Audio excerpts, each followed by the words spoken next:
Assalamualaikum warahmatullahi wabarakatuh. Alhamdulillahi rabbil alamin. Wassalatu wassalamu ala asyrafil anbiya'i wal mursalin Sayyidina Muhammadin wa ala alihi wa sahbihi ajma'in, amma ba'du.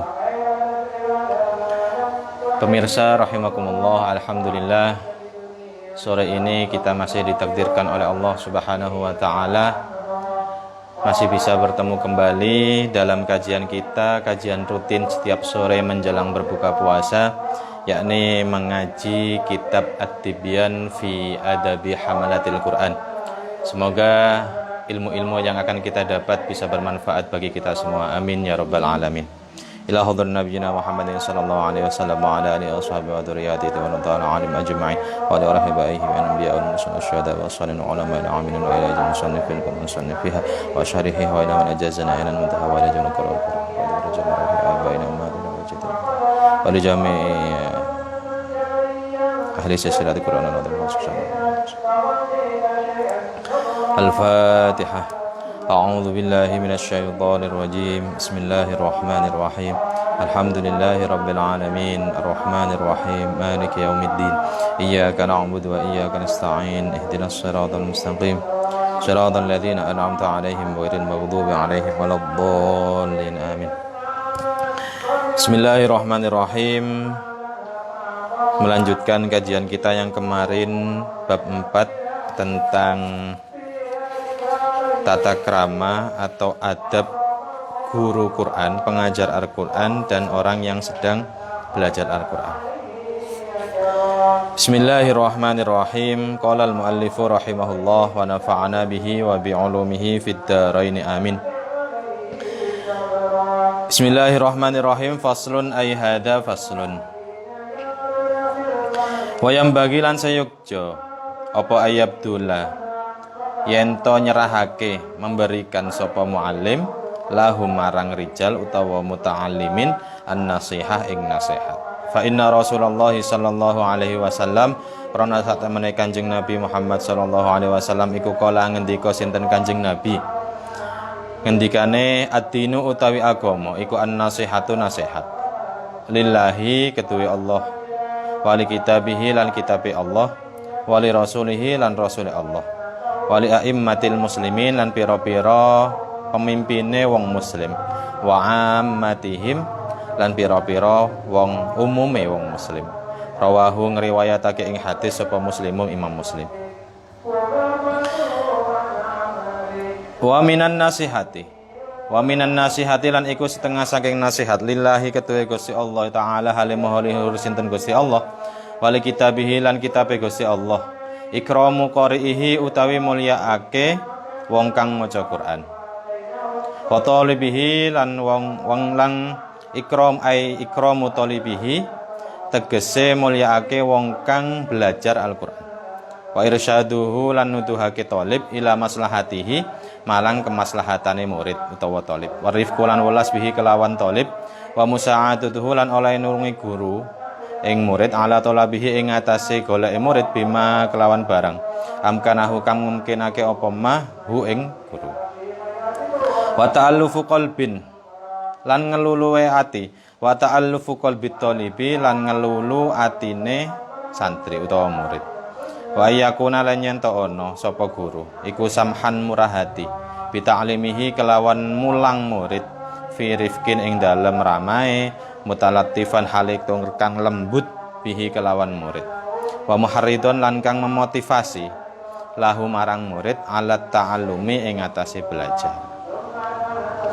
Wa yang bagilan sayukja apa ayudzakirahu yen to ngilingake sapa guru ing murid fadilata dzalika ing fadilat ing keutamaane mengkono-mengkono Quran, liyakuna supaya ana apa zikir iku sababan dadi sebab fi nasyatihi ing dalem rajine murid, wa ziyadatan lang dadi tambah fi raqbatihi ing dalem demene murid wa yuzahiduhu lan yenton zuhudake sapa guru ing murid fit dunya ing dalem dunya wa yusarrifahu lan ngengake sapa guru ing murid anir rukuni saking condong ilaiha marang dunya wal ightirari lan kebujuk sapa murid biha kelawan dunya wa yudzakkirahu lan ngelingake sapa guru ing murid fadilatal istighali ing fadilah ketungkul ing keutamaane ketungkul sibuk bil Qur'ani kelawan Qur'an wasairil ulumi lan sekarene pira-pira ilmu asyariyati kang bangsa syariat wa huwa utawi istighol bil Qur'an iku tariqul hazimina dalane pira-pira wong kang teguh wong kang tabah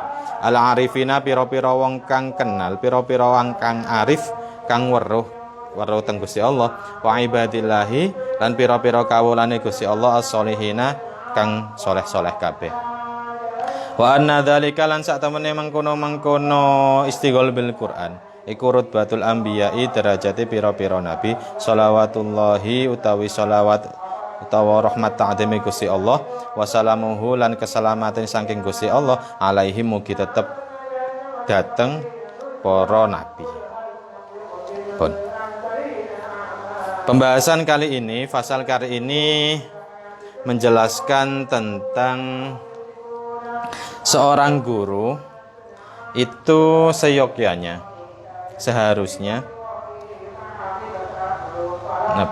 sering ya. Jadi sering memberikan nasihat-nasihat yang baik kepada santri. Jadi kayak nasihat yang baik. Karena Rasulullah Shallallahu Alaihi Wasallam itu pernah bersabda bahwa agama Islam khususnya itu adalah nasihat. Jadi kuatnya agama, tegaknya agama Islam ini itu berdiri dengan atau ditopang dengan nasihat yang baik, nasihat yang membangun. Jadi tidak dengan kekerasan, melainkan tegaknya sebuah agama itu dengan kelembutan atau nasihat, tutur kata yang baik, bukan dengan kekerasan. Jadi mengajak kebaikan dengan kebaikan, bukan mengajak kebaikan dengan kekerasan. Nah, nasihat itu untuk bagi siapa? Bagi Allah, bagi kitabnya, bagi Rasul, dan para pemimpin muslimin dan orang-orang awamnya. Nah, contoh dari nasihat itu nasihat yang untuk atau demi Allah dan demi kitabnya, yakni ikramu qari'ihi, memuliakan orang yang membaca Al-Quran. Jadi santri-santri, orang-orang yang sedang membaca Al-Quran itu dimuliakan,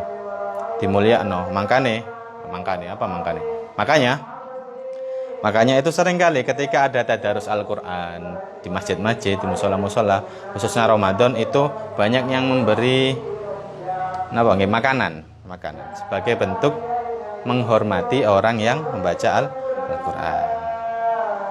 Lebih dari makanan ya enggak apa-apa, kasih amplop itu lebih baik mungkin.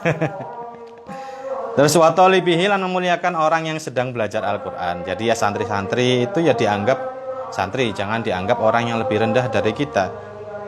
Dimuliakan juga. Jadi derajatnya orang yang mencari ilmu itu tinggi.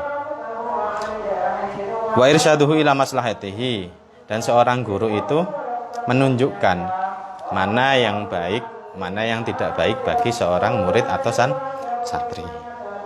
Sampean lek kakean turu bengi, melekan, gak iso tangi subuh, malah ngisuke gak setoran, semuanya seperti itu. Jadi diingatkan, ditunjukkan mana yang baik, mana yang benar. Karena masa-masa usia remaja, khususnya SMP sampai SMA, itu labil, masih mencari kesenangan sendiri, menuruti nafsu. Baik buruknya dipikir belakangan biasanya kalau anak-anak usia seperti itu. Jadi ada mursyid atau guru yang harus membimbing mereka kemana mereka diarahkan. Kemudian warifku bihi, jadi welas, guru itu harus welas. Wa mu'asatuhu wa musa'adatuhu ala talabihi bima amkanahu, jadi menolong bagaimana caranya seorang santri itu bisa sukses.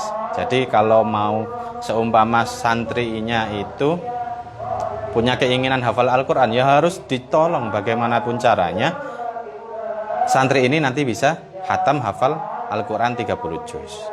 Jangan kok merasa tersaingi. Wah, engko lek santriku hafal 30 juz lah aku kesaingan lah. Jangan seperti itu.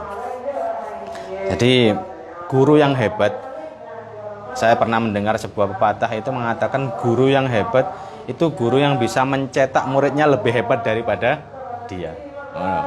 Lek mau lebih bodoh daripada gurunya, wah itu tidak bisa hebat. Itu seperti itu. Kemudian seorang guru itu harus bisa menarik menarik perhatian dari seorang santri. Jadi jangan menjadi guru yang disengiti. Apa disengiti itu? Ditakuti, dijauhi, dihindari oleh santri. Kadang memang seperti itu. Ada yang enggak, saya enggak mau ngaji sama guru ini karena alasnya ini. Jangan. Kadang memang seperti itu. Jadi seorang guru harus bisa menarik sehingga para murid itu tertarik untuk belajar kepada dia. Nah, wa yakuna samhan bi ta'limihi fi rifqin. Jadi guru itu slow. Kalau mengajar itu slow. Jangan terlalu saklek gitu loh. Jangan terlalu keras, jangan terlalu ya saklek gampangannya. Jadi tidak bisa diajak kompromi gitu. Harus bisa kompromi. Ketika memang seumpama kita ambil contoh, muridnya tidak bisa mengucapkan so itu seumpama. So kan sulit. Bisanya so. Dipaksa so, enggak bisa sampai mencocok-mencocokkan itu enggak bisa. Ya wes sudah seperti itu. Enggak bisa. Mau gimana lagi? Karena memang sudah cetakan mulutnya itu memang seperti itu mungkin. Apalagi kita bukan orang Arab ya, kesulitan ya, wajar. Jadi ketika memang so bagi gurunya gampang, muridnya nggak bisa so. Ya sementara itu sampai seperti itu dulu. Jangan dipaksakan nanti sampai dipegang-pegang so. Jangan terlalu nemen lah. Jangan terlalu nemen. Jangan terlalu berlebihan, jangan lebay gitu. Nah, terus mutalatifan bihi, lembut. Wa muharridun lahu alata. Jadi sering memotivasi bagaimana santri itu ketika belajar, bagaimana caranya ketika belajarnya itu bisa menghasilkan ilmu yang bermanfaat. Nah, itu. Kemudian seorang guru itu juga harus sering mengingatkan kepada para santri, para murid bahwa ada kebaikan-kebaikan, ada keutamaan ketika kita belajar atau membaca Al-Quran. Jadi harus sering diingatkan, ketika kita membaca Al-Quran itu kita akan mendapat pahala sekian. Ketika kita membaca Quran itu, Quran nanti di akhirat bisa mensyafaati kita atau dan yang lain-lain. Kasih motivasi, diingatkan bahwa Al-Quran itu agung. Jadi ketika santri merasa Al-Quran itu agung, dia akan mencoba untuk mendapatkannya sekuat tenaga. Jadi ketika orang mau belajar Al-Quran yang awalnya tidak bisa, sampai bisa karena menganggap Al-Quran itu agung, dia akan berusaha sungguh-sungguh. Begitu juga dengan orang yang mau menghafalkan Al-Quran 30 juz. Itu ketika menganggap bahwa keistimewaan orang yang hafal 30 juz itu ini, maka dia akan berusaha mencoba sebisa mungkin bagaimana dia bisa hafal 30 juz. Nah, kalau menurut saya yang paling tepat, yang paling cocok untuk memotivasi seorang santri adalah memberikan pelajaran atau kisah hidup gurunya sendiri. Jadi ketika seumpama saya nanti punya santri, saya akan cerita ke santri saya bahwa saya dulu menghafalkan itu seperti ini, kendalanya seperti ini. Tapi jangan pernah menyerah. Jangan pernah menyerah bahwa nanti ketika kalian hatam Al-Quran 30 juz, kalian akan mendapatkan sebuah keistimewaan. Jadi itu dikasih contoh motivasi. Wa ziyadatan fi raghbatihi, jadi menambah kecintaan seorang murid kepada Al-Quran. Wa yuzahidahu fid dunya. Kalau masih kecil-kecil jangan zuhud. Tidak boleh zuhud. Belum waktunya lah, nanti kalau sudah tua. Wa yusarrifahu 'anir rukuni ilaiha. Dan jadi diingatkan, seorang guru harus sering mengingatkan bahwa jangan sampai orang yang belajar Al-Quran itu jauh dari Al-Quran. Apalagi orang yang sudah punya hafalan Al-Quran kok jauh dari Al-Quran, tidak deres. Itu seperti saya masih ingat, guru-guru saya rata-rata kalau dawuh itu mengingatkan kepada santrinya, khususnya Yai Musta'in Syamsuri Singosari, itu kalau mengingatkan para santri, wiritane santri itu deres, gak usah wiritan aneh-aneh gitu.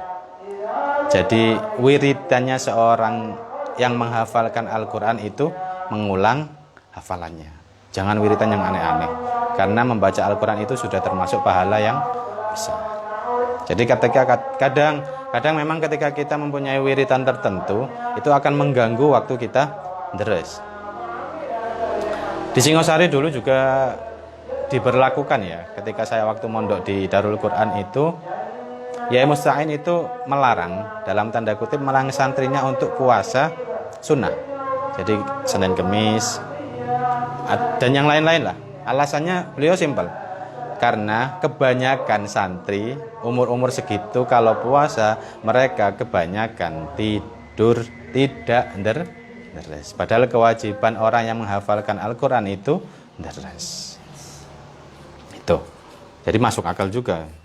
Oh iya, memang yang nggak kecil lah, yang besar aja kalau puasa tidur ya, kalau yang kecil. Nah itu. Kemudian wal ightirari biha, dan kebujuk dengan dunia. Wa yudzakiru fadilatal istighali bil Qur'an, dan mengingatkan keistimewaan orang-orang yang sibuk dengan Al-Qur'an. Ya, sibuk itu macam-macam. Sibuk dengan Al-Qur'an itu macam-macam. Ada yang sibuk ngajar. Ada yang sibuk belajar. Yang sibuk belajar itu baik belajar tentang cara bacanya, tafsirnya, ulumul Qur'annya, dan yang lain-lain.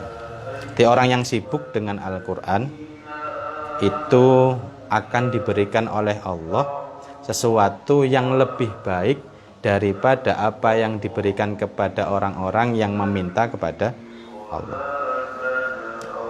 Jadi man ishtaghalahul Qur'an wa dzikri an mas'alati a'taituhu khairon mimma a'taitus sa'ilin, kalau tidak salah seperti itu. Kemudian jadi sibuk dengan Al-Quran itu merupakan metode ataupun jalan yang ditempuh oleh orang-orang yang arif billah, orang-orang yang kenal dengan Gusti Allah, atau jalan orang-orang yang soleh yang untuk menuju kepada Allah. Jadi salah satu caranya yakni dengan banyak sibuk dengan Al-Quran, baik itu mengajar ataupun belajar. Wa anna dzalika rutatul anbiya'i shalawatullah wa salamuhu alaihim. Jadi sibuk dengan Al-Quran itu ataupun sibuk dengan kitab-kitabnya Allah itu memang sudah menjadi sunnah para nabi. Kita tahu Kanjeng Nabi Muhammad itu ketika Ramadan itu tiap hari setoran kepada malaikat Jibril. Tiap hari setoran sampai khatam. Sampai bulan Ramadan itu khatam 30 juz. Nah, kita sebagai orang-orang yang menggeluti di bidang Al-Quran hendaknya juga harus mengikuti sunnah Nabi. Jadi ketika Nabi pada bulan Ramadan itu banyak membaca Al-Quran, kita juga harus banyak membaca Al-Quran. Jangan kita terlalu banyak membaca WA, apalagi status WA. Itu seringkali kita bisa ukur sendirilah. Kita bisa ukur sendiri waktu kita untuk membaca Al-Quran 1 hari 1 malam dengan waktu kita pegang HP, itu lebih banyak mana itu. Padahal Ramadan itu bulan penuh berkah, bulan di mana diturunkan Al-Quran, bulan di mana ketika pahala itu dilipat gandakan. Jadi ya banyak-banyak lah baca Al-Quran, minimal 5 juz lah. 5 juz itu kalau bagi yang biasa ya biasa, kalau yang tidak biasa ya berat. 5 juz. Jadi apalagi yang hafal-hafal Al-Quran itu kalau bisa 5 juz. Setiap habis sholat itu 1 juz. 1 juz. Kalau nggak bisa ya tiga juz, tidak bisa 1 juz. Pokoknya baca Quran lah gitu. Jangan sampai kita melewatkan hari itu tanpa membaca Al-Quran. Gitu. Mungkin itu yang bisa saya sampaikan untuk pertemuan kajian kita kali ini. Semoga kita dalam mengisi bulan Ramadan ini bisa menyibukkan diri dengan Al-Quran. Bukan tersibukkan dari Al-Quran, tapi menyibukkan diri dengan Al-Quran. Karena bagaimanapun juga Al-Quran itu milik umat Islam. Kalau bukan umat Islam yang membaca, mau siapa lagi? Kalau kita tidak membaca Al-Quran, terus siapa yang mau baca Al-Quran? Seperti itu. Jadi semoga kita dijadikan pribadi-pribadi yang dekat dengan Allah, dekat dengan Rasul, dan dekat dengan Al-Quran. Amin ya rabbal alamin. Mungkin itu yang bisa saya sampaikan. Kurang lebihnya mohon maaf. Wassalamualaikum warahmatullahi wabarakatuh.